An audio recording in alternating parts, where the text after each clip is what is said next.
ওই একটা স্কুলে কতগুলো বাচ্চাকে পড়াই। আচ্ছা ঠিক আছে, তুই বস, আমি তোর জন্য খাবার রেডি করছি। না না, খাবার টাবার কিছু লাগবে না, বস না।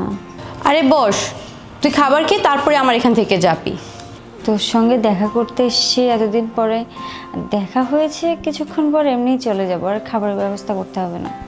আচ্ছা ঠিক আছে, আর কিছুক্ষণ তুই এখানে বস, আমি একটু আসতেছি।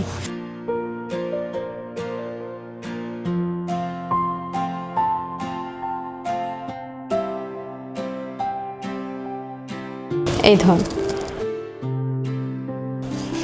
এতগুলো টাকা? এটা কিসের টাকা? তুই কি ভেবেছিস তুই আমার সাথে যোগাযোগ করতে পারিসনি বলে আমি তোর কোনো খোঁজখবর রাখিনি? আমি তোর খোঁজখবর ঠিকই রেখেছি।